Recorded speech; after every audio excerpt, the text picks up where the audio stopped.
Diz assim a palavra do Senhor, versículo 15 e 16 diz assim: e assim, quanto está em mim, estou pronto para também vos anunciar o Evangelho, a vós que estáis em Roma.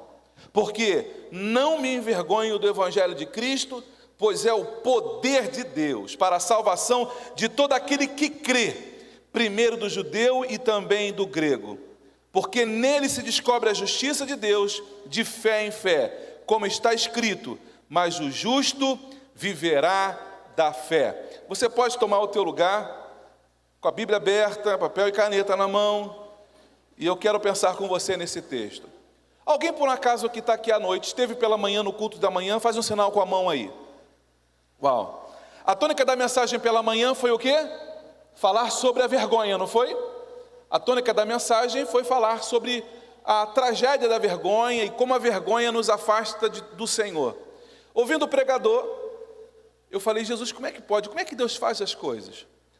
Porque parece que a mensagem dele e a minha mensagem, uma é continuidade da outra. E eu entreguei, eu não sei se o pessoal conseguiu fazer a arte, por um acaso na sexta-feira, a Arielle fez para mim, ela fez uma arte para que a gente pudesse ir colocando na tela na medida que eu fosse ministrando. Isso foi, eu acredito que na sexta-feira eu passei para ela.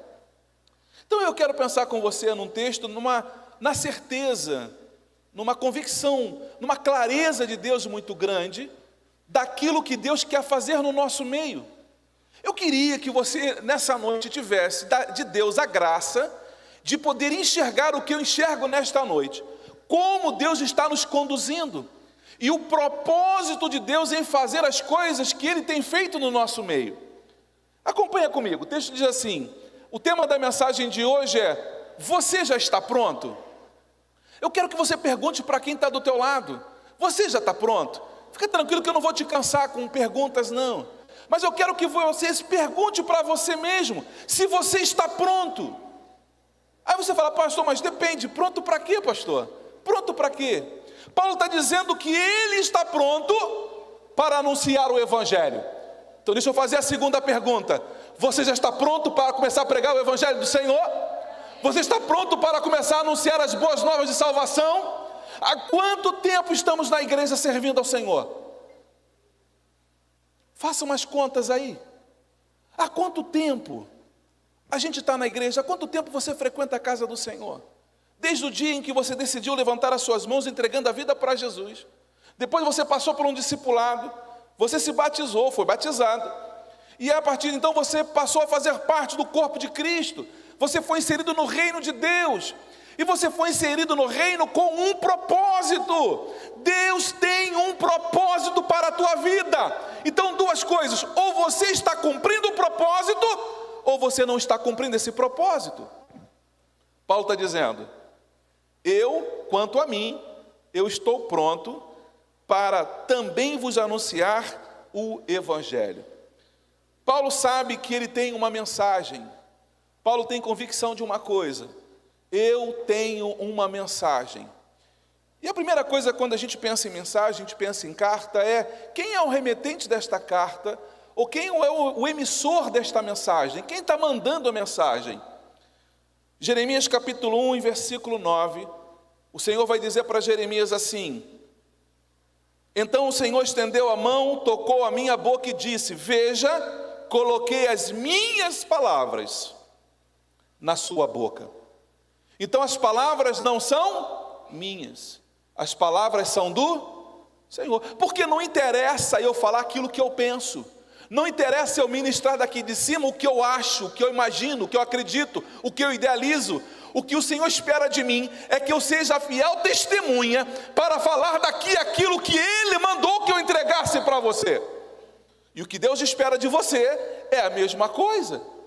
Deus espera que você também seja fiel testemunha e que você entregue dele aquilo que dele você recebeu. Você não pode dizer para ninguém, e nem para você mesmo, que você não tem uma mensagem para entregar, porque todos nós temos uma mensagem para entregar. O nosso irmão talvez não esteja acostumado com o microfone ou com multidão, Mas se você sentar com ele sozinho para conversar, ele vai dizer: eu tenho uma mensagem para entregar. A minha esposa não podia engravidar porque o médico disse que ela tinha um útero defeituoso. Viemos à igreja, a igreja orou por nós, minha esposa foi curada e nós somos pais hoje. Deus ouviu a nossa oração, então Ele tem uma mensagem de esperança para aqueles que desejam também ter filhos e que não podem por causa de algum problema de saúde, por causa de algum impedimento. Então eles são uma palavra de esperança para muita gente. Mas se eles se calarem em relação ao que Deus fez na vida deles, eles serão pedra de tropeço e empecilho para que outras pessoas sejam alcançadas pelo mesmo favor.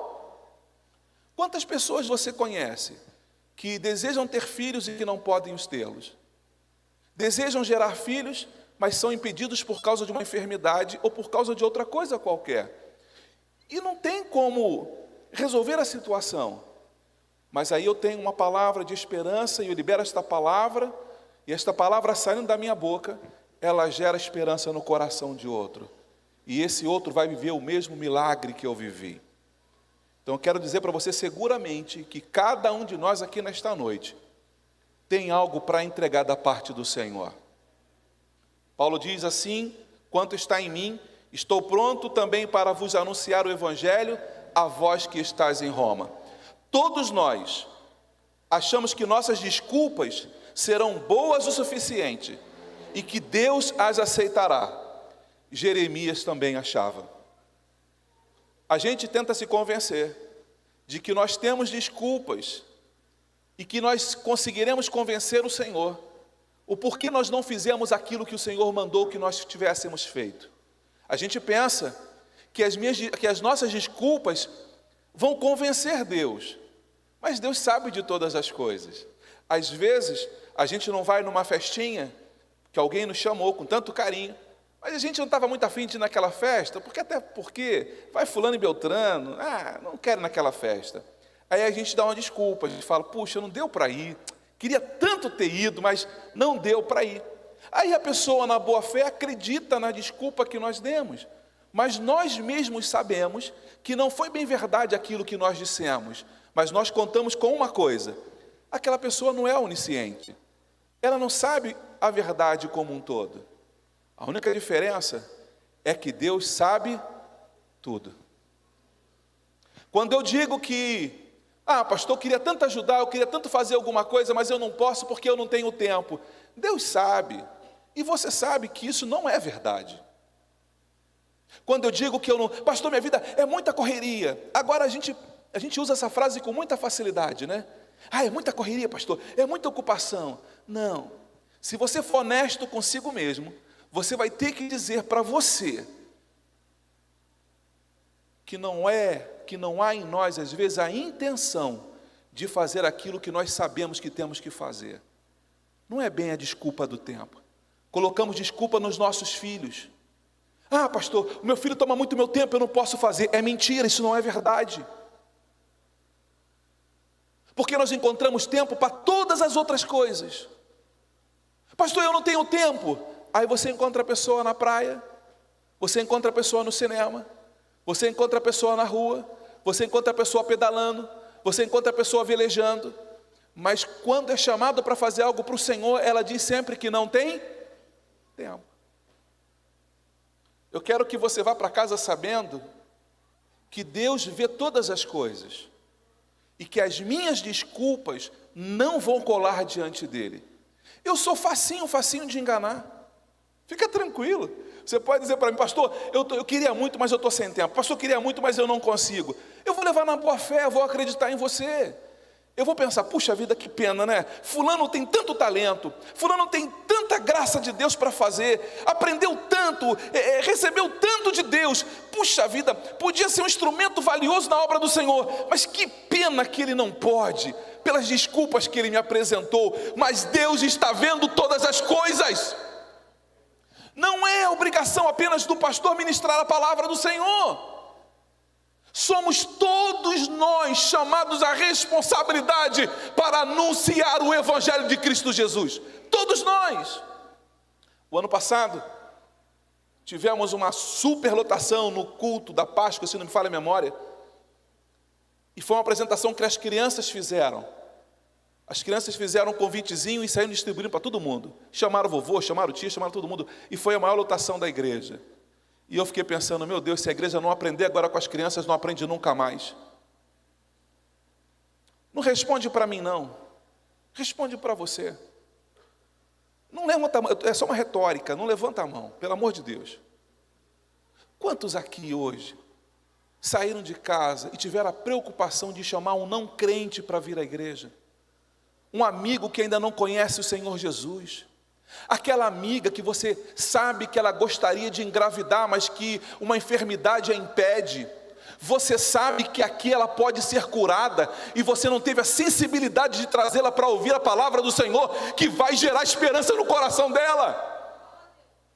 Você conhece alguém que está envolvido com as drogas, mas não foi capaz de convidá-lo para vir à casa do Senhor, para que ele seja liberto do poder das drogas. Todos nós um dia estaremos diante do Senhor e prestaremos conta daquilo que nós não fizemos. A segunda é, que mensagem é essa? Eu já sei que a mensagem que eu tenho é a mensagem do Senhor. E que mensagem é essa, pastor? É uma mensagem real. Isaías 52, versículo 7 diz assim: quão formosos são sobre os montes os pés do que anunciam as boas novas, que faz ouvir a paz, que anuncia coisas boas, que faz ouvir a salvação e que diz a Sião: o teu Deus reina. Quantas pessoas você conhece que andam desesperadas, angustiadas, na depressão? Eu tenho certeza que todos aqui conhecem pelo menos uma pessoa que está vivendo um quadro depressivo. Tenho certeza disso. Tenho certeza absoluta. Aqui, eu vou dizer que é quase que impossível alguém aqui hoje dizer para mim: pastor, eu não conheço ninguém que esteja num quadro depressivo, ou profundo, ou no início, ou no final, eu não conheço. Todos nós conhecemos alguém. E a pergunta que o Senhor faz para mim e para você nesta noite é: o que nós temos feito a respeito disso? Irmãos, essa responsabilidade é nossa, ela é minha, ela é tua. A mensagem do Evangelho é: o teu Deus reina. O que significa isso? Quando eu digo que o meu Deus reina, eu estou dizendo que o Deus que reina pode todas as coisas e que nenhum dos seus desejos pode ser frustrado. Eu estou dizendo que as minhas lutas e as minhas dificuldades serão apresentadas a esse Deus que reina, e Ele que governa todas as coisas vai dar autoridade e poder sobre aquele problema que eu estou passando, e eu vou conseguir romper sobre ele. Por quê? Porque o meu Deus reina. Quando Ele reina, o texto está dizendo que Ele tem autoridade. Tem alguém passando por luta aqui nesta noite? Tem alguém passando por dificuldade? Tem alguém passando por situações constrangedoras? Eu quero dizer para você nesta noite: olha, saiba de uma coisa, o teu Deus reina. Quando alguém te procurar e falar para você: pastor, estou passando pela luta, pastor, estou passando pela prova, pastor, está difícil para a caminhada, pastor, como está difícil, você vai dizer para ela: saiba de uma grande verdade, o teu Deus reina. Pastor, e se Ele reina, por que eu estou vivendo nessa? Deixe Ele reinar sobre a tua vida. Eu tenho que reconhecer Jesus como o Senhor da minha vida, não apenas como Salvador, mas também como Senhor. Quando eu reconheço Jesus como Senhor da minha vida, eu estou dizendo que eu me submeto à ordem dEle, eu estou dizendo que eu me submeto à vontade dEle. Então a vontade dEle que é feita no céu, vai ser feita na terra também. Eu me coloco à vontade do Senhor. A segunda coisa que Paulo sabe é que para quem a mensagem tem que ser entregue. Ele sabe que a mensagem que ele tem é uma mensagem que Deus deu. Mas a segunda coisa que ele também sabe é para quem essa mensagem deve ser entregue. A primeira, a mensagem é para todos os povos. Salmo 105, versículo 1 diz assim: louvai ao Senhor e invocai o seu nome, fazei conhecidas as suas obras entre os povos. O que ele está dizendo para mim nesse versículo? Adore a Deus, busque a sua presença, mas vá anunciar aos outros o seu amor. Deixa eu ler de novo para você. Louvai ao Senhor, ou seja, adore a Deus, invocai o seu nome, ou seja, busque a sua presença. Depois ele diz: fazei conhecidas as suas obras entre os povos, ou seja, vá anunciar aos outros aquilo que Jesus fez por você. Será que alguém aqui nesta noite tem algo que possa dizer a respeito daquilo que Jesus fez da sua vida? Será que tem alguém aqui nesta noite que tem algo para dizer a respeito daquilo que Deus fez? Alguém que nesta noite foi alcançado pelo amor do Senhor, diga amém. Alguém que recebeu uma cura do Senhor, diga-me graças a Deus. Há alguém aqui que ainda não recebeu nada da parte do Senhor? Todos nós recebemos algo do Senhor, então nós devemos fazer notórios os feitos do Senhor. Conte para os outros aquilo que Deus fez na tua vida. Talvez você não saiba ser um eloquente pregador, talvez você não tenha essa habilidade com o microfone, talvez você não seja um excelente cantor, mas uma coisa você sabe, meu irmão: comunicar aos outros aquilo que Deus fez na tua vida. Isso, no mínimo, é gratidão. No mínimo é gratidão. Porque quando Jesus curou os 10 leprosos, o texto diz que apenas um voltou para contar aquilo que ele fez. Apenas um voltou. Ah, irmãos, eu quero ser aquele que voltou. Eu quero ser aquele grato a Deus e reconhecer que, se não fosse Ele na minha vida, misericórdia de Deus, irmãos. Se não fosse o Senhor na minha vida, se não fosse o Senhor ter misericórdia de mim, da minha casa, da minha família. Ah, meus irmãos, se não fosse o Senhor ter misericórdia da tua vida, aonde nós estaríamos hoje? A segunda coisa é: a mensagem é para as ovelhas perdidas. Mateus 10, versículos 6 e 7 diz assim: antes dirijam-se às ovelhas perdidas de Israel, por onde forem, preguem esta mensagem: o reino dos céus está próximo. A mensagem para as ovelhas é: o reino dos céus está próximo. O que significa dizer, pastor, que o reino dos céus está próximo? E essa é a tônica da mensagem de Jesus. O reino de Deus está próximo. Deus reina soberano sobre as nossas vidas. Deus tem reinado soberano na tua vida? Quando você toma uma decisão, a decisão que você toma, ela primeiro parte do Senhor? Ou você faz aquilo que você quer fazer independente da vontade do Senhor? Porque se você faz aquilo que você quer em detrimento da vontade dEle, então não é Ele que reina na tua vida, mas é você que está reinando. O meu reino, o reino que eu tinha, era um reino falido, era um reino quebrado, era um reino destruído. Mas o Senhor veio, teve misericórdia da minha vida, me alcançou, mudou a minha história, me transportou para o reino de seu Filho, e agora me fez um embaixador do reino. Você consegue entender o que significa ser embaixador?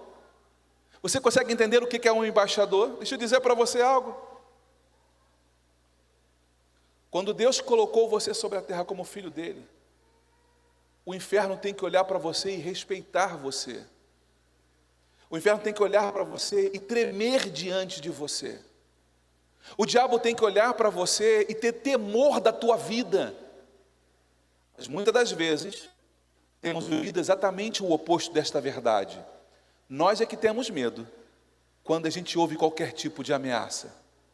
Qualquer palavrinha que alguém libera sobre a nossa vida, a gente entra em pânico. Pastor, é uma maldição. Pastor, o diabo está me perseguindo. Meu irmão, pelo amor de Deus, não deixe que a certeza de que o Senhor te colocou como príncipe neste lugar tire de você a coragem de viver ousadamente em Cristo Jesus. Eu tenho levado aqui na igreja, eu não sei se as pessoas percebem, mas eu tenho evitado de algumas vezes orar por algumas pessoas.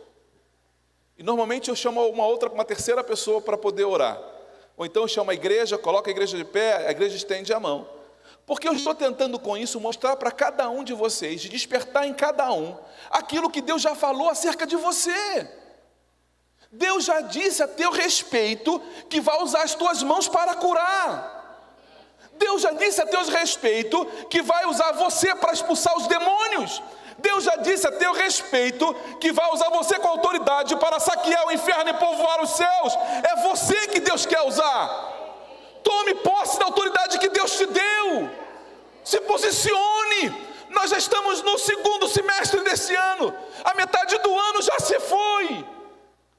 Nós deveríamos estar caminhando muito mais à frente, fazendo muito mais, resolvendo muito mais, conquistando muito mais. Sabe quando é que isso vai acontecer? Quando nós despertarmos do sono e entendermos que é com a gente. Eu me lembro que quando eu era garotão, batia uma bola violenta, batia uma bola, era um bom jogador. E eu tinha um amigo chamado Josué, ele era um cara mais experiente, tinha jogado até em alguns times de campeonato entre estaduais, dentro do estado.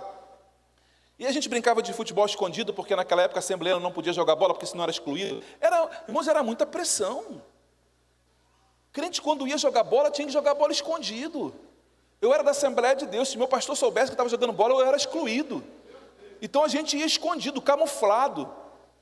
O pastor Marcelo tinha um amigo que tinha uma 608, ele parava ali no Sucesso, abria a porta da 608, a gente entrava no caminhão, e coisa de cinema, fechava a porta do caminhão, e ninguém sabia que a gente estava indo jogar bola. Aí o caminhão ia, disfarçadamente, lá para a cidade universitária. Ele parava, batia na porta, está liberado, pode descer. Quando ele abria a porta, os jogadores saíam dentro da 608. Então ninguém descobria que a gente jogava bola, ninguém descobria. Um desses dias, jogando bola com Josué, eu estava cara a cara com o gol, ele mandava a bola para mim, faz o gol. Aí eu olhava assim, gol, devolvia para ele. Aí ele falou, ele ia fazer o gol. Aí daqui a pouquinho de novo, ele dizia, mandava para mim, eu cara a cara com o gol, eu, Josué, de novo para você. Aí ele me chamou no canto e falou, cara, tu tem medo? Eu falei, como assim? Cara, eu já te coloquei na cara do gol várias vezes sozinho. É só você chutar para dentro, você me devolve a bola. Você tem medo? Assuma o risco, assuma a responsabilidade. Você ganhou uma camisa, ganhou uma chuteira. Você está jogando aqui, foi escalado, você foi chamado. Meu irmão, parte para cima. Parte para cima. Tenha coragem, arrisca. Ao invés de chutar para o lado, chuta para frente e faz um gol. Mas a gente fica com medo. Quando alguém nos chama para orar por um enfermo, a gente diz, não, chama o outro, chama o pastor, chama o presbítero. Não, está errado isso. É você que Deus quer usar. É você que Deus quer usar.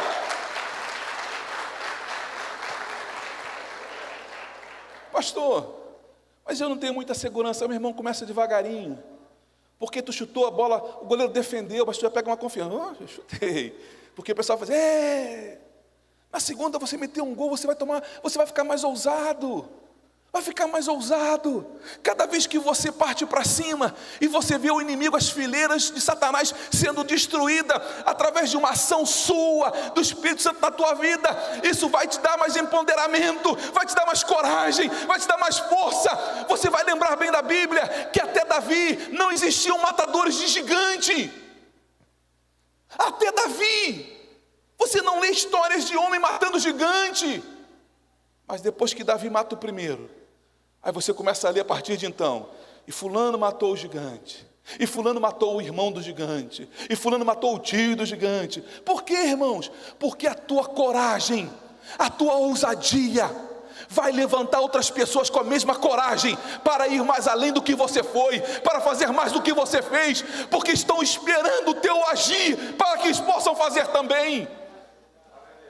Quando você começar a fazer, você vai descobrir que as pessoas ao seu redor estão sendo impactadas e impulsionadas por aquilo que você fez. Começa a fazer que você vai perceber isso. Começa a fazer que você vai perceber isso. Quando você começa a fazer uma coisa, de repente você percebe que o grupo estava comigo, mas só senhor, olha, o pessoal está ficando ousado. Está ficando ousado. Irmãos, o que Deus mostrou para mim acerca desta igreja. As pessoas vão chegar na nossa igreja enfermas, e elas serão curadas pelo Senhor, já estão sendo curadas pelo Senhor, antes mesmo do culto começar. Porque elas vão entrar pela porta, e você vai entender o teu lugar no reino. Você vai entender o teu lugar no reino. E quando essa pessoa entrar, você mesmo vai na direção dela e vai dizer, em nome de Jesus, seja curado agora. Em nome de Jesus, seja restaurado agora o teu casamento. Isso vai acontecer de forma natural dentro da igreja. Não vai precisar chamar as pessoas vir à frente, porque isso vai acontecer enquanto nós adoramos, enquanto nós cantamos, enquanto nós ministramos. Deus vai operar no meio do povo.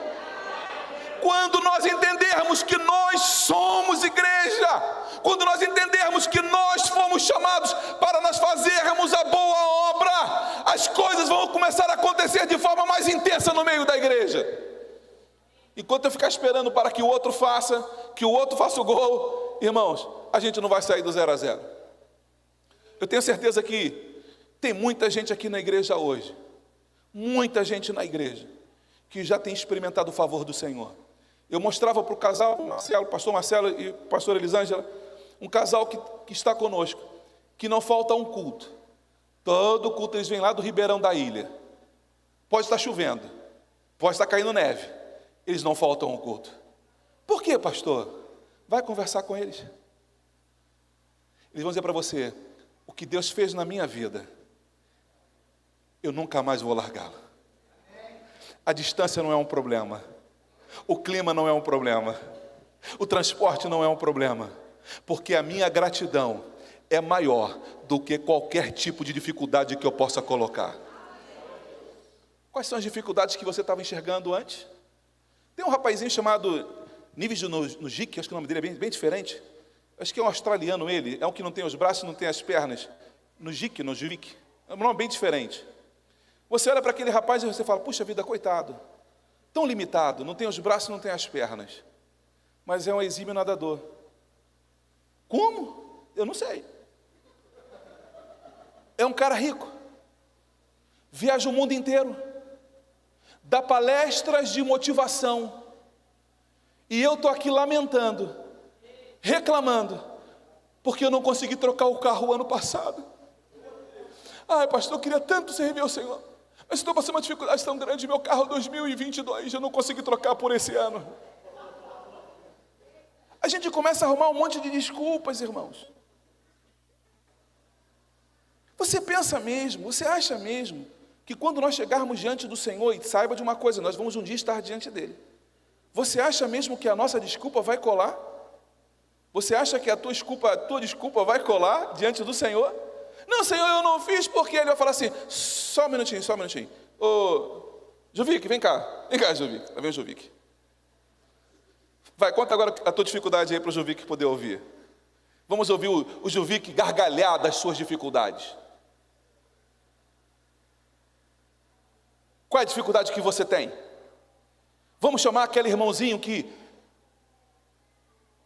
mora debaixo de uma filipeta, mora debaixo da ponte, mas que é um fiel mensageiro do Senhor, não sabe falar o português direito, mas sabe entregar um folheto e dizer, Jesus te ama.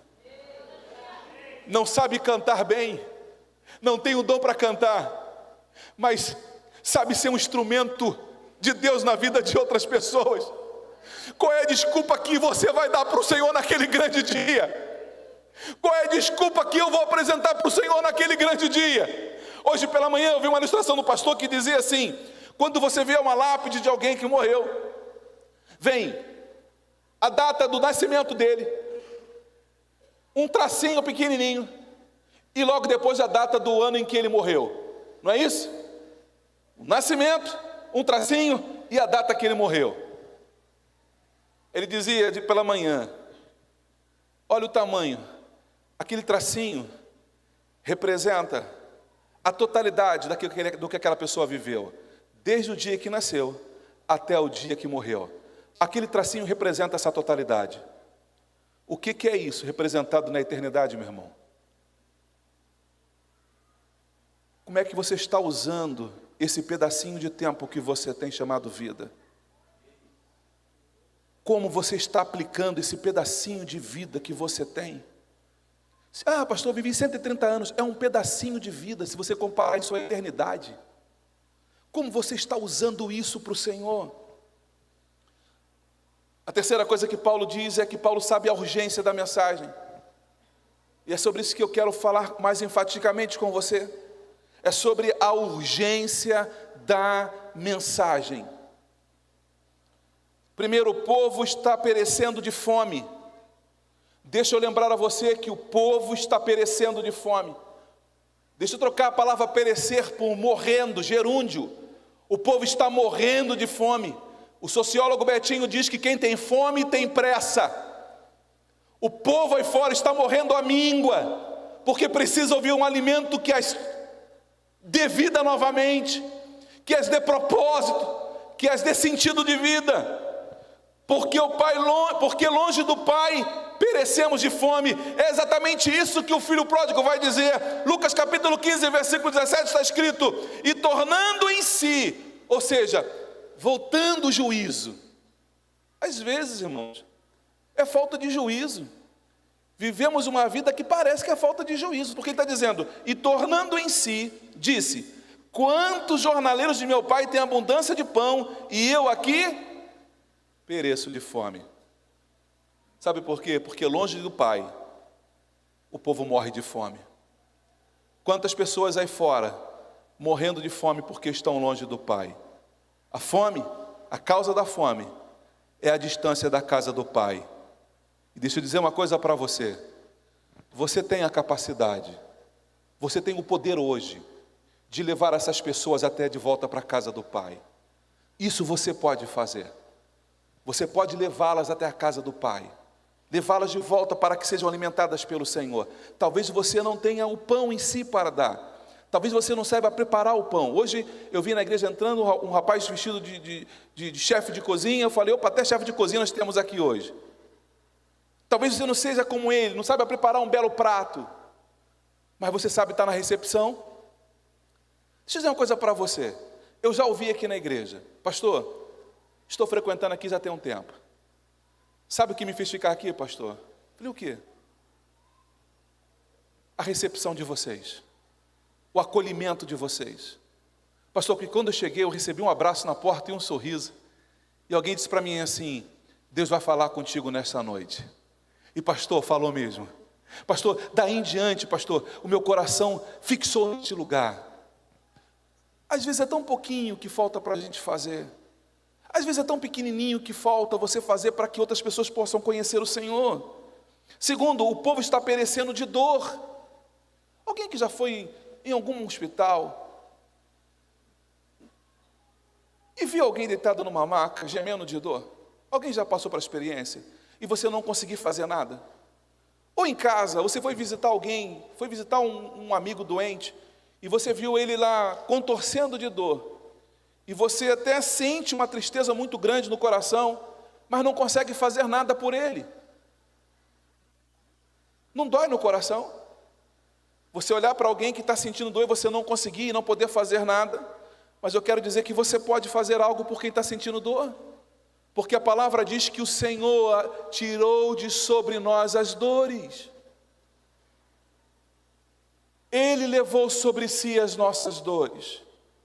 O povo não sabe disso, mas se está sofrendo de dor, não precisava estar sofrendo, porque Cristo já levou sobre si as nossas dores. Agora eu preciso ministrar esta palavra na vida de outras pessoas. Quanta gente sofrendo de fome, quanta gente sofrendo de dor, porque eu estou inerte, indiferente à fome e à dor do próximo. Êxodo capítulo 3, versículo 7, o Senhor disse: tenho visto atentamente a aflição do meu povo que está no Egito, e tenho ouvido o seu clamor por causa dos seus exatores, porque conheci as suas dores. Deus conhece a sua dor.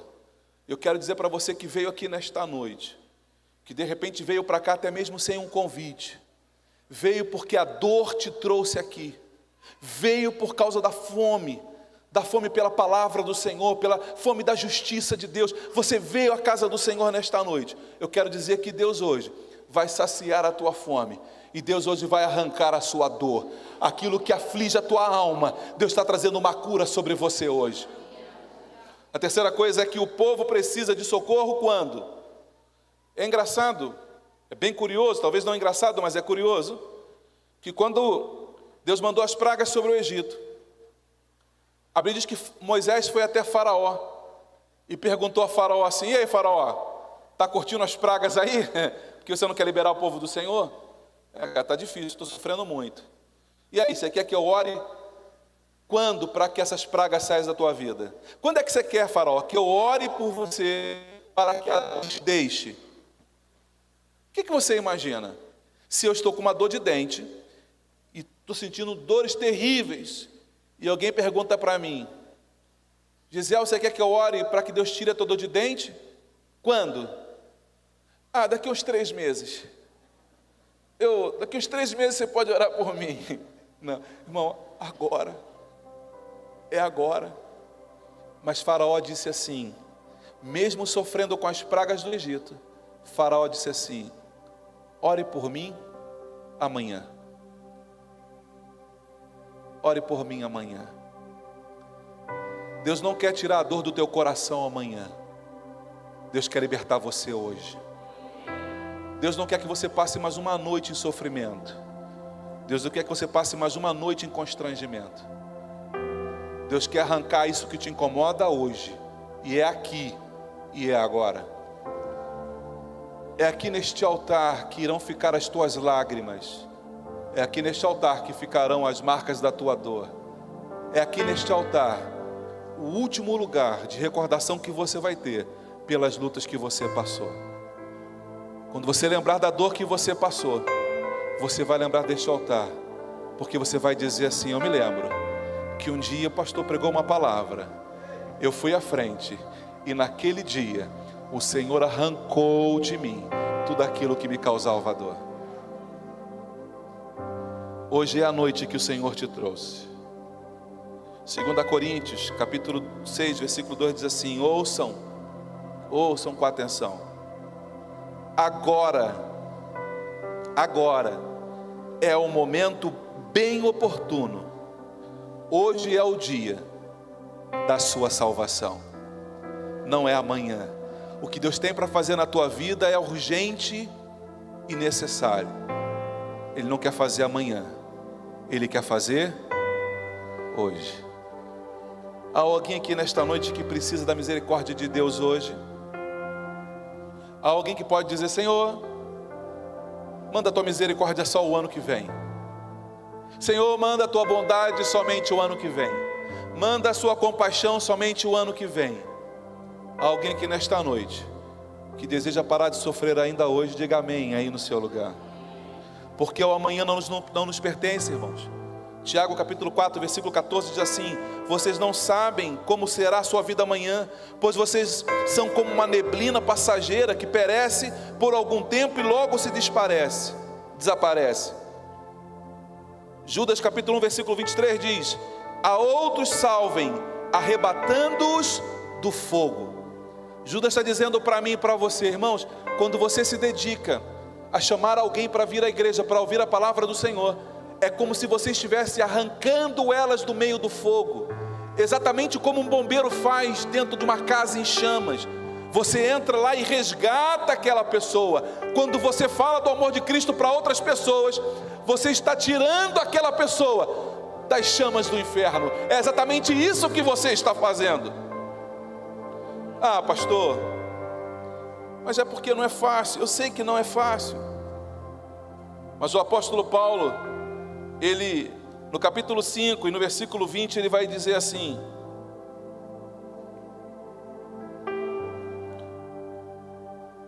Romanos capítulo 5, versículo 20 vai dizer: veio porém a lei para que a ofensa abundasse, mas aonde abundou o pecado, superabundou a graça de Deus.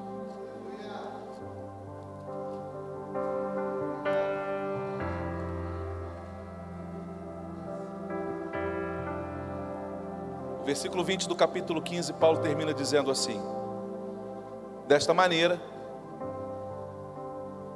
me esforcei por anunciar o Evangelho. Paulo, o apóstolo, ele está dizendo: eu também me esforço para fazer aquilo pela qual o Senhor me chamou para fazer, porque não é fácil. Às vezes eu passo na igreja, no corredor, e alguém me abraça e fala assim: pastor, eu estou vendo que o senhor está triste. Não estou não, estou bem. Aí tu dá aquele sorriso amarelo, né? Não, estou bem. Aí você recebe uma mensagem depois pelo zap: pastor, sim, porque eu sou um homem como você, eu sofro os mesmos ataques que você sofre, eu passo pelas mesmas provas e as mesmas lutas que você passa. Também chego no final do mês, às vezes, sem dinheiro para ir no restaurante. também tenho que apertar o cinto também por causa dos custos, dos gastos. Semana passada você viu, minha garganta ficou inflamada, eu quase não consegui pregar. E aí você gasta o tubo do dinheiro com remédio. Mas Paulo diz assim: eu me esforço para fazer. Eu me esforço para anunciar o Evangelho. Sabe por que o apóstolo Paulo faz isso? Porque ele sabe da urgência do Evangelho. Não é fácil ser testemunha. Não é fácil. E eu não penso que você espera de mim ouvir algo diferente do que a verdade. Não, cara, é fácil, você vai... Não, não é fácil. Mas o apóstolo Paulo diz que ele se esforça. Eu quero que você ouça o Espírito Santo perguntando para você aí onde você está agora. Será que você tem se esforçado o suficiente? Será que você tem se esforçado o suficiente para fazer aquilo que Deus te chamou para fazer? No versículo 16, Paulo termina então, eu termino aqui dizendo assim. Paulo diz: porque eu não me envergonho do Evangelho de Cristo. Porque eu sei que essa é uma das razões pelas quais muita gente não faz aquilo que o Senhor chamou para fazer, por causa da vergonha. Porque eu não me envergonho do Evangelho de Cristo. Eu até concordo com alguns irmãos, porque alguém diz assim: pastor, é tanto mau testemunho que a gente tem ouvido por aí. É tanto mau testemunho de pastores, é tanto mau testemunho de obreiros, é tantos mau testemunho, que eu me sinto envergonhado de dizer até que eu sou crente. São tantos vexames, são tantos escândalos. E aí lá no meu trabalho o pessoal fala: esse é crente, né? Não é o pastor que fez isso? É da tua igreja, né? Você não é crente?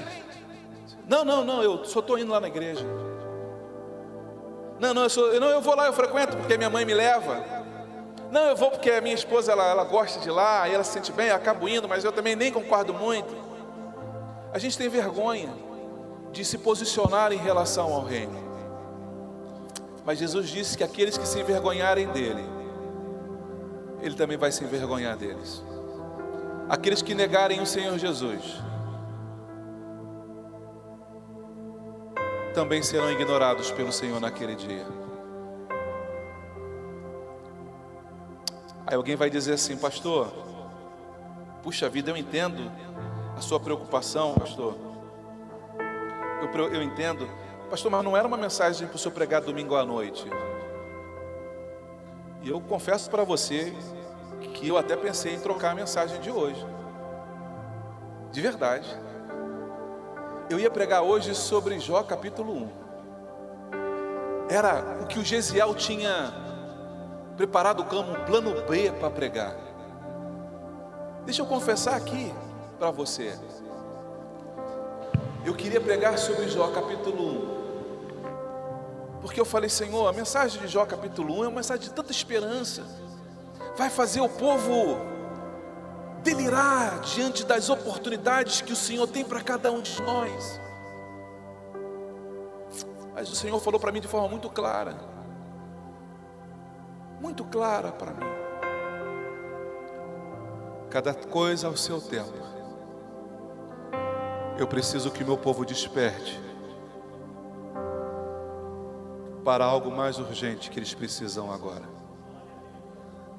Eu gostaria muito de ter pregado sobre Jó capítulo 1. Mas a mensagem de Deus para você nessa noite é uma mensagem de despertamento. Porque é exatamente isso que Deus Senhor queria falar com você. Eu quero, nesses minutos que me sobram, eu quero convidar a igreja a curvar a cabeça. E eu quero usar esse altar do Senhor neste momento para um lugar de restauração de propósito.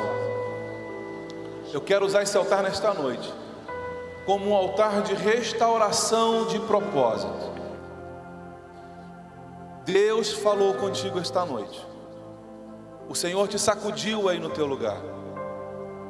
Você sabe que Deus falou com você. E se você hoje é capaz de reconhecer essa necessidade, se você sabe, consegue entender, esquece o pastor Gesiel, porque, como eu disse, eu sou fácil de ser enganado.